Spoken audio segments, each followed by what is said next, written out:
નમસ્કાર વાલા પેન્શનર મિત્રો, નિવૃત્ત કર્મચારી મિત્રો, ભાઈઓ તથા બહેનો, સ્વાગત છે આપ સૌનું આપણી આ યુટ્યુબ ચેનલ ભાવેશ મકવાણા ન્યૂઝમાં। તો બધાને જય શ્રી કૃષ્ણ, જય માતાજી, હર હર મહાદેવ। તો પેન્શનર મિત્રો, આજની તારીખ 22/3/2026। તો આજના આ પેન્શન સમાચારની અંદર આપણે વાત કરીશું 1996 થી 2016 વચ્ચે નિવૃત્તિ પામેલ પેન્શનરો માટે આજરોજ તારીખ 22/3/2026ના રોજ આવી છે એક મોટી અપડેટ। તો પેન્શનરો માટે આવી છે વિશ્વસનીય માહિતી। તો ખાસ કરીને આજનો આ વિડીયો તમે અંત સુધી નિહાળી લેજો। અને હજી સુધી આપણી આ ચેનલ સબસ્ક્રાઈબ ન કરી હોય અને ડેઈલી આવી જ અપડેટ મેળવવા માંગતા હો તો આપણી આ યુટ્યુબ ચેનલ અત્યારે સબસ્ક્રાઈબ કરી લેજો, કારણ કે આપણી આ ચેનલમાં તમને રોજે રોજ આવી જ માહિતીઓ જોવા મળવાની છે। તો પેન્શનર મિત્રો, સૌથી પહેલા વાત કરીએ તો 8મા પગાર પંચમાં ડીએ।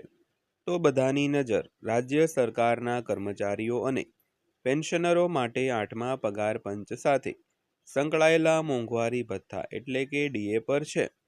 તો નિષ્ણાંતોના મતે કોવિડ-19 દરમિયાન સ્થગિત થયેલા ડીએ હપ્તા, સતત વધી જતી ફુગાવા અને કમિશન લાગુ કરવામાં લાગતો સમય નવા ફિટમેન્ટ ફેક્ટર અને ભથ્થા પર નોંધપાત્ર અસર કરી શકે છે મિત્રો।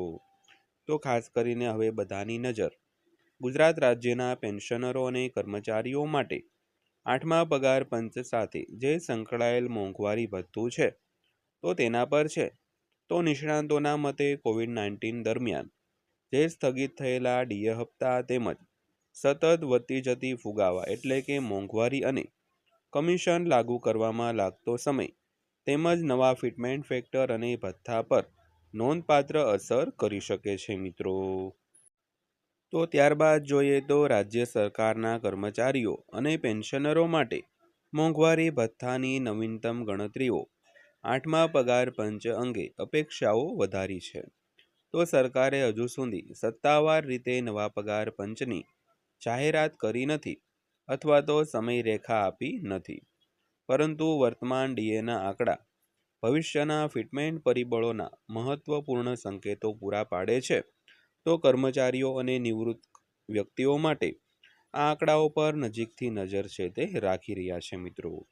તો ખાસ કરીને ગુજરાત સરકારના જે કર્મચારીઓ અને પેન્શનરો છે તેમના માટે મોંઘવારી ભથ્થાની નવીનતમ ગણતરીઓ છે તે 8મા પગાર પંચ અંગે અપેક્ષાઓ વધારી રહી છે। તો હજી સુધી સરકારે 8મા પગાર પંચની સત્તાવાર જાહેરાત કરી નથી અને સમયરેખા છે તે આપી નથી, પરંતુ વર્તમાન ડીએના આંકડા ભવિષ્યના ફિટમેન્ટ પરિબળોના મહત્વપૂર્ણ સંકેતો પૂરા પાડે છે। તો કર્મચારીઓ તેમજ પેન્શનરો આ આંકડાઓ પર હવે નજીકથી નજર છે તે રાખી રહ્યા છે। ત્યારબાદ આ બાબતે વિગતો શું છે તેની વાત કરીએ તો હાલમાં 7મા પગાર પંચ હેઠળ મોંઘવારી ભથ્થું 60%ને વટાવી ગયું છે।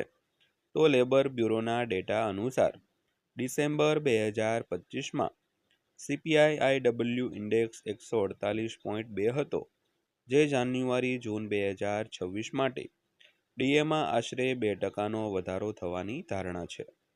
તો કુલ ડીએ આશરે 60.34% થાય છે, જે સામાન્ય રીતે 60% ધારીને ચૂકવવામાં આવે છે।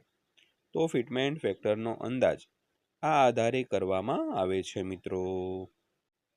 તો ત્યારબાદ જોઈએ તો ફિટમેન્ટ ફેક્ટર શું છે। તો ફિટમેન્ટ ફેક્ટર એ કર્મચારીઓના મૂળ પગાર નક્કી કરવા માટે વપરાતો ગુણક છે। ઉદાહરણ તરીકે જો આપણે 100નો મૂળ પગાર ધારીએ તો 60% ડીએ ઉમેરીએ તો કુલ રકમ 160 થાય છે। તો આનો અર્થ એ છે કે ફિટમેન્ટ ફેક્ટર આશરે 1.60 છે। તો નિષ્ણાંતો માને છે કે 8મા પગાર પંચ માટે લઘુત્તમ આધાર રેખા હોઈ શકે છે। તો ત્યારબાદ વાત કરીએ તો જો કે ફિટમેન્ટ ફેક્ટરમાં વધારો કરવાના કારણો ઘણા છે। કોવિડ-19 દરમિયાન ડીએના 3 હપ્તા લગભગ 18 મહિના સુધી રોકી દેવામાં આવ્યા હતા અને ત્યારબાદ તેને પુનઃસ્થાપિત કરવામાં આવ્યા ન હતા। તો કર્મચારી સંગઠનો દલીલ કરે છે કે જો આ હપ્તાઓ સમયસર મળ્યા હોત તો ડીએ આજે 60% કરતાં ઘણો વધારે હોત તેથી તેઓ ફિટમેન્ટ ફેક્ટરમાં વધારો કરવાની માંગ છે તે કરી રહ્યા છે. તો વધુમાં વાત કરીએ તો પગાર પંચ લાગુ થવા માટે જરૂરી સમય પણ મહત્વપૂર્ણ રહેશે. ધારો કે 8મું પગાર પંચ 1 જાન્યુઆરી 2026ના રોજ અમલમાં આવશે, તો ભૂતકાળના અનુભવ સૂચવે છે કે તેને લાગુ કરવામાં 1 થી 2 વર્ષ લાગી શકે છે. તો આ સમય દરમિયાન ફુગાવો વધવાથી ડીએ વધવાનું ચાલુ રહી શકે છે, જે સંભવિત રીતે 80 થી 90% સુધી પહોંચી શકે છે મિત્રો. ત્યારબાદ વાત કરીએ તો આવી સ્થિતિમાં ફિટમેન્ટ ફેક્ટર 1.8 અથવા 1.9 સુધી પહોંચવાની શક્યતા છે.